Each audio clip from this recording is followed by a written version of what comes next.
Hi, my name is Jessica Gigstad, and I literally live in a cornfield in Kansas. I'm married to the nicest farmer ever, and we love raising our children in rural America. But even though I'm a country girl at heart, I love being fancy. I love finding new recipes. I have a passion for entertaining. But here on the farm, it's most important to nourish my nearest and dearest. Whether it's entertaining al fresco or a cozy night in, I'll find a way to make it simple and scrumptious. Let's elevate your everyday, yes? Welcome to Highbrow Downhome.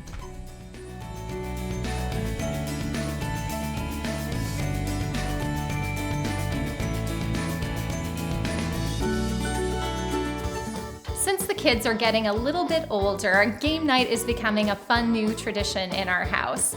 Now for me personally, I am happy just watching a historical drama with costumes and accents, but that doesn't mean I don't love gathering around the TV or the game table, having a little friendly competition, and eating some delicious food. So in honor of game night, I've come up with a winning menu that's sure to make you the MVP of your friends and family.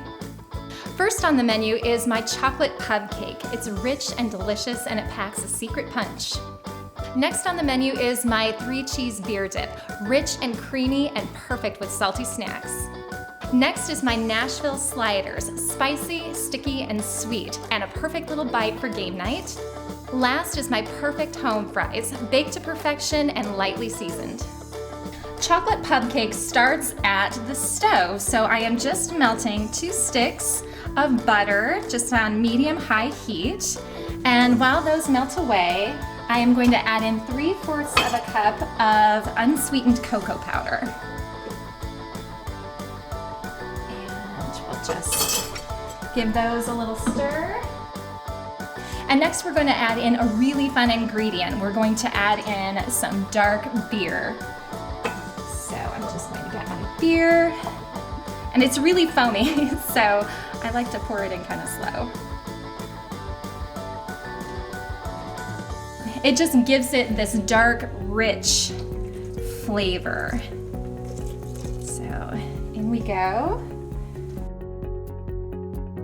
All right, so that's going. My butter is just about all incorporated. And then I'm going to drop in just a teaspoon of vanilla. And then, to give it some nice spicy flavor, a tablespoon of pumpkin pie spice. And I will just get that in there.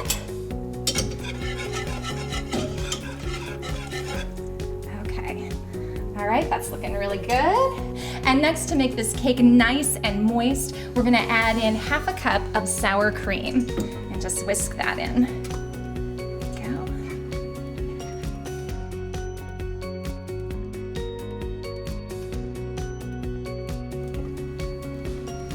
I think I'll get my whisk to get that all incorporated.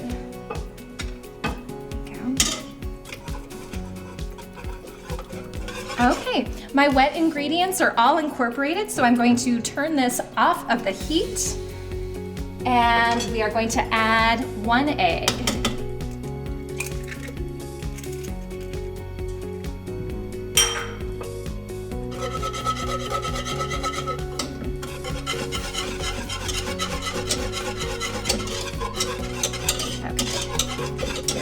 That's looking great. It's getting nice and thick. All right, so my wet ingredients are all incorporated together, and next we're ready to move on to our dry ingredients. Moving on to the dry ingredients for our chocolate pub cake, we are going to take 2 cups of flour, and then we are going to add 1 cup and 3/4 of sugar. Get all that in there. I just kind of eyeball the sugar. You don't want to eyeball too much when you bake, though. You want to be precise as you can. So that looks good. All right, and then 1.5 teaspoons of baking powder, and then a little pinch of salt. And I'll just give this mixture a nice whisk.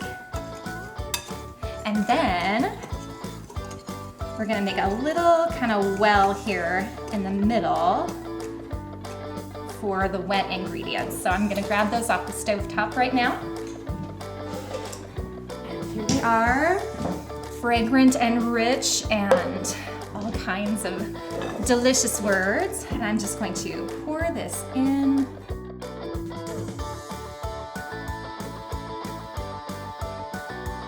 I love using new methods to make classic recipes, like a chocolate cake on the stovetop.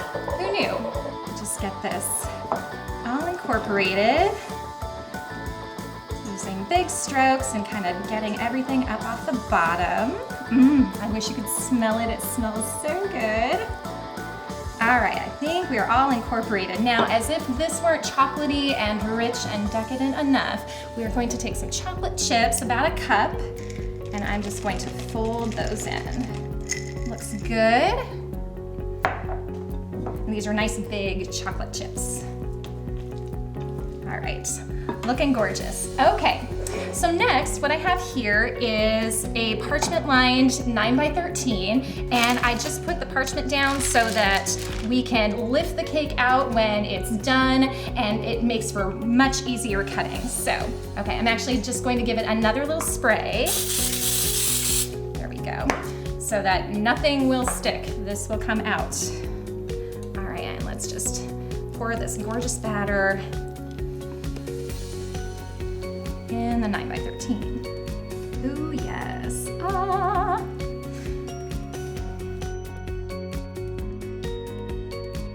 Go. All right, I'm just going to smooth out the top so it bakes really evenly. This looks really gorgeous. It smells even better. All right, this gorgeous thing goes into the oven at 350 degrees for about 30 to 35 minutes. My chocolate pub cake is out of the oven, and I lifted it out, and it looks like this. It looks absolutely gorgeous. So I'm just going to take a pastry cutter. You could use any kind of knife, and I'm just gonna cut away some of these little rough edges so we can have perfect little cake cubes here in a moment. File that under things I never thought I would say. All right, and we'll get those guys out of the way. All right, so now we have some nice straight edges. And I'm just gonna go along and just cut away. Let's see. Try to make them all about the same size. There we go. Oh, it smells so good. All right, and let's get one of our little cake cubes totally assembled so you can see what it looks like.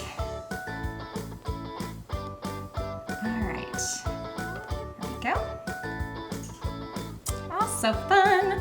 All right, so I'm going to take this little guy right here, and we'll just separate him out, and I'm just gonna dust him with a little bit of powdered sugar.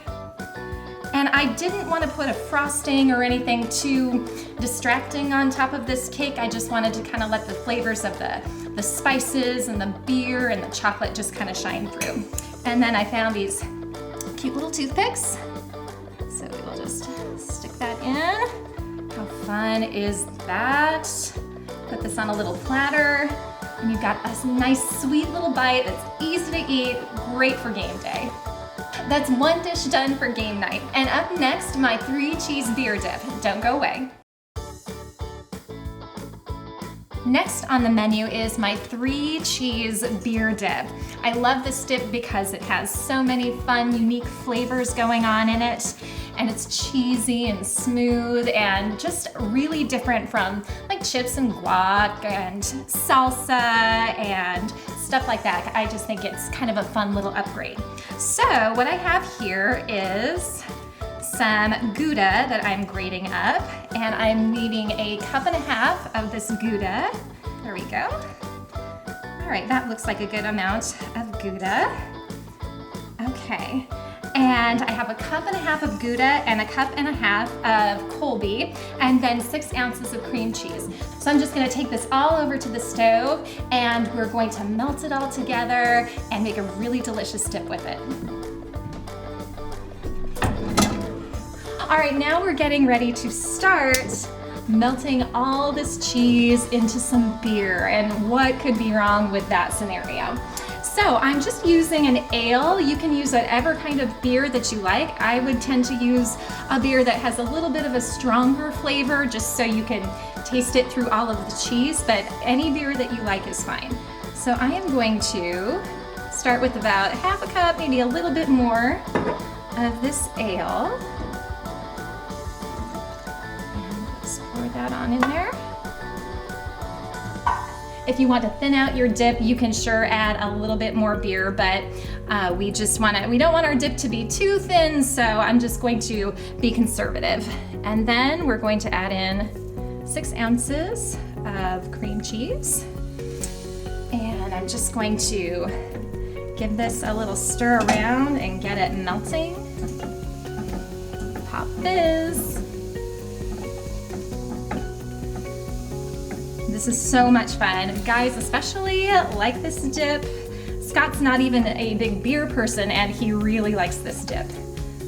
My cream cheese is almost melted into the beer. I'm just using my whisk to break up any last little lumps that might remain. It smells so good right now, so much fun. All right, and next we're going to add in our cup and a half of Colby cheese. Let's get that all in there. And we'll just give that a little whisk around. I love this for the flavor, but I also love it for the color as well. Oh my goodness, just look at that. It's so wrong, but it just feels right. All right, and next, we are going to grab our Gouda, and I'm trying to use milder flavored cheeses just so that the beer flavor has a chance to kind of stand out and be the star. Get that going. Fontina is also really good in this. I've had it with Fontina as well. Whatever cheese you decide to use, you just want to make sure it has a high moisture content so that it melts. Something like Parmesan wouldn't work as one of the main cheeses in this. And then for just a little bit of spice, I'm going to sprinkle in just a dash of paprika. And for a little tiny bit of salty bite, a tiny bit of onion salt. And let that stirred in. Beautiful. Love it. All right. And then next, for some nice color and some freshness, I'm just gonna sprinkle in a little bit of fresh parsley. And I'll save the rest of that for garnish here in just a little bit. Give that a stir. Ladies and gentlemen, this is 3 cheese beer dip. All that we have left is to put it in its dish, and we're ready to garnish and serve it up. All right, the cheese is all melted. We're ready to garnish this and put it on a beautiful platter, all ready for game night. All right, so let's just pour this dip into our little receptacle here. Oh, cheesy and ooey and gooey, and everything absolutely delicious. All right. And to garnish, I'm just going to sprinkle it with a little bit of paprika. So pretty. And then some fresh parsley. That always makes everything look more polished and beautiful. All right, and as you can see, I love serving this up with pretzels. So I have some nice healthy veggies. I've got some peppers and some little pretzel buns and carrots and celery. And my last thing to add, because I think this looks kind of like a little German platter, I'm just gonna add some nice dark bread that we can dip in. Super fun. And there's our 3 cheese beer dip, all ready for game night tonight.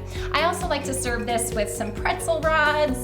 Those are really fun and easy to dip. And I might just have to steal this and just make sure it's okay.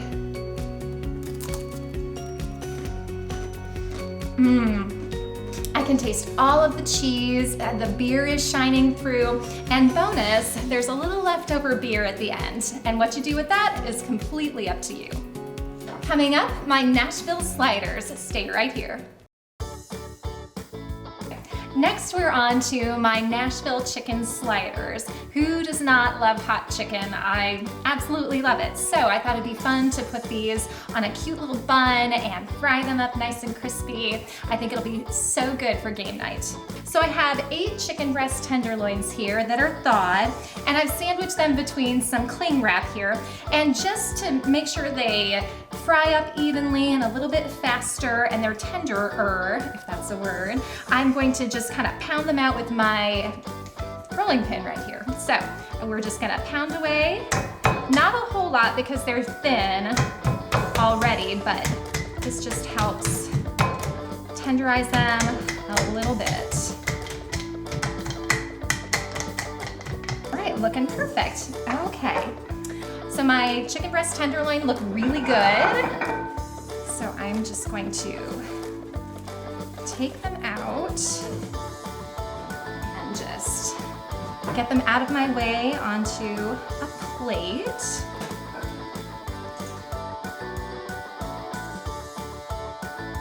Next, we're gonna get started on the marinade for the chicken. So I've got 3 eggs here, and I'm just going to break them up with my fork. And now things are going to start to get spicy.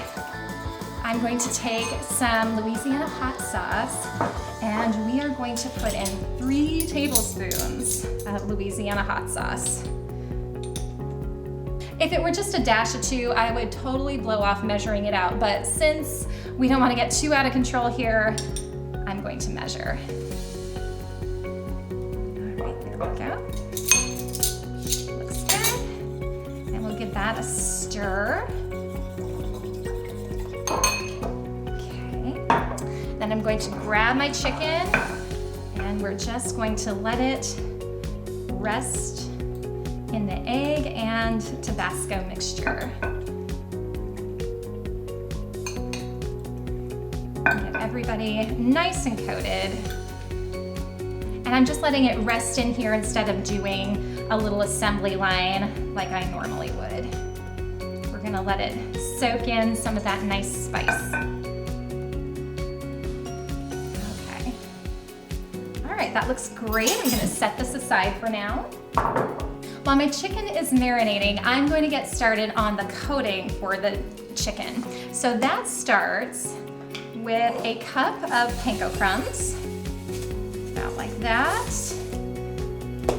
And then what I have here is half a cup of cornmeal and half a cup of flour. There we go. Okay. So I'm going to take 2 heaping tablespoons of cayenne and then a teaspoon and a half of garlic salt. And I'll just sprinkle that in there. And stir and toss. And to this, I'm going to add a tablespoon of chili powder. Yep. Okay. Now it's looking like spicy chicken already. Okay, now that I have the coating mixed up, let me show you how I fry the chicken. First, take a chicken breast and coat it in the breading, then lay it in 2 inches of hot oil. Fry it for about 2.5 minutes per side, and they're all done. My spicy chicken breasts are all ready to go, so now we're gonna make a really simple honey mustard spread to go on top. So I have just equal parts of honey and mustard here, and it's just however much you wanna do. And so I've got about 1/4 of a cup here, and I'm just gonna add about 1/4 of a cup of stone ground mustard. And I'll just give this a little whisk. little honey goes a long way, so I'm going to have a delicate hand with this little spread. I like the stone ground mustard too because these little mustard seeds are kind of like fireworks going off on your tongue. All right, so that is all ready, so we'll just set that aside. Okay, and next I'm going to take just a nice little cool lettuce leaf, and I'm going to just sort of roll it up tight and chop it.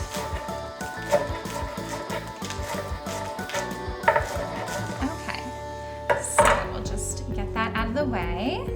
All right, and we're ready to assemble. So I have these tiny little slider buns, and I thought they would just be fun because the chicken is gonna drape over the side and just look really fun and just kind of different. All right, so we're going to take a little honey mustard and put that on the bottom here. Just kind of spread that around a little bit. Perfect. It's just going to be a little bite of the South in your mouth. Okay. And then I'm going to select a beautiful piece of spicy chicken and just lay that on top. Okay. And then we're going to take some pepper jack cheese and just drape that over. And next we're going to take some dill pickles. Can't have a Southern sandwich without some pickles. All right, and next we're going to take some lettuce and just pile it on the top there. Going to get some good old mayo and put that on our top bun here.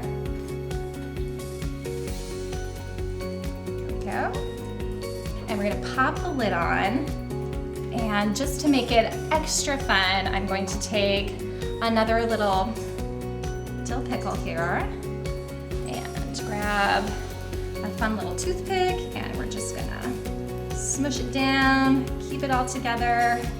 And now we have a Nashville chicken slider. It's the perfect little bite for game night. You can just pick it up easily and just bite on into it. When we come back, my perfect home fries. Stay right here. Next on the menu are my perfect home fries. And like I say, they're perfect, they're really simple, and they always disappear. So what I'm doing is I'm just cutting some potatoes into some strips, and then we're just going to drizzle them with a little bit of olive oil and throw them on a baking sheet, season them up, and then when they come out of the oven, we'll do some more fun things to them. All right, so we're getting these. And just for fun, I decided we would do a sweet potato as well because I love sweet potato fries. If I can get it cut. All right, here we go. It's a nice little quarter.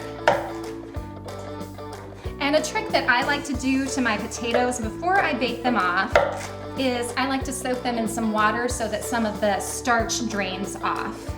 And then it makes kind of for a lighter, a little bit crispier potatoes. These aren't gonna get super crispy like fries would, but you do notice a change in the texture. All right, so I'm just going to plunge these guys into some water. And just get them all nice and covered up. And I'm just going to set those aside for about an hour to let the starch drain off. So I'll see you back here in an hour. So my potatoes have been soaking for an hour, so I'm just going to get them onto a towel here so that we can dry them off before we bake them off. There we go. And you can see the water is cloudy and just kind of full of the starch.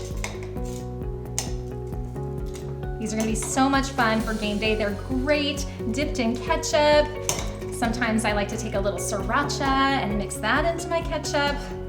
But since we're having spicy sliders, I thought we would leave these a little bit tame, so just ketchup for these today. Okay, we'll get rid of that. And we'll give these guys a quick little towel off. There we go. All right, so on to a baking sheet we go. And we'll want to do an even layer, a single layer, so they bake and get brown instead of steam.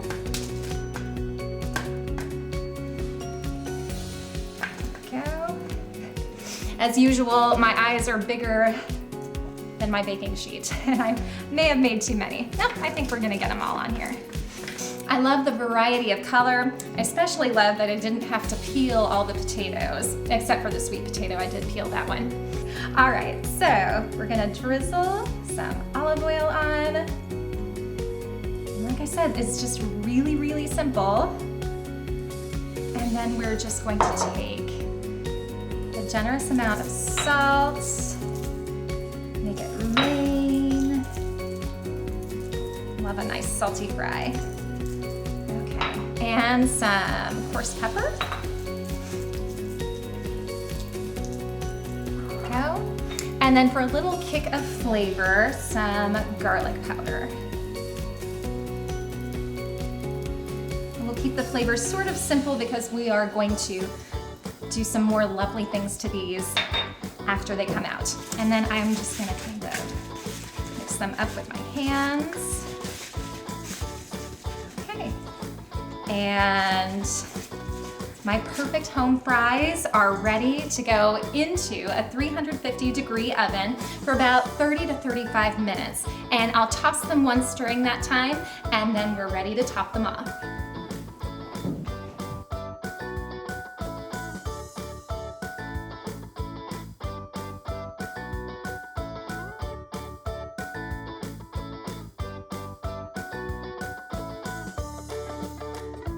My perfect home fries are out of the oven. They're smelling really fragrant and delicious, but we're gonna add even more deliciousness to them. So I have a hunk of Parmesan cheese here, and I'm just gonna shave that all over the top. And since they're still warm, the Parmesan is just going to melt down into the potatoes. All right, I think that's enough Parmesan. I'm not sure, but I think we're good for right now. And then I'm going to take just a little bit of fresh parsley, just for some beautiful color, some beautiful freshness. I think it's such a treat to have a fresh ingredient on a baked potato. So, all right. Okay, so I've got my parsley. We'll just sprinkle that all over the top. And how beautiful is that? So next I'm just going to get them in their little receptacles. And I'm just going to give everybody a nice little pile of perfect home fries. They're lightly seasoned, they've got that pop of Parmesan, and they're just great for any kind of game night you have going on. My sliders are all assembled. I've got my fries, I've got a great party dip, I've got a delicious decadent cake, so all I really need is a game to watch and my crew. Oh, here's my crew. Hey, buddy. All right, are you ready? Yummy, yummy, yummy, yummy. Good. Can you take those over to the TV? Yep, thanks, buddy. Yummy, yummy. All right, so Lisa, can you please, how about you take some fries? Thanks, sweetheart. Okay, and Scott, how about you take the... Wow, what do we have here, Jessica? These are spicy Nashville chicken sliders. Wow, they look good. Yeah. And I'm hungry. Oh, good. Okay, so let's grab the food and let's go watch the game.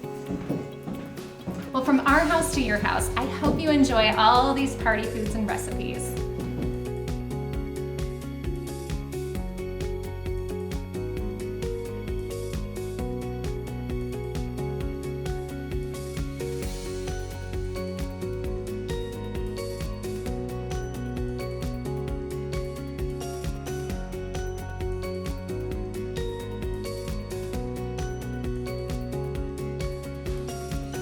For recipes and more, visit highbrowdownhome.com.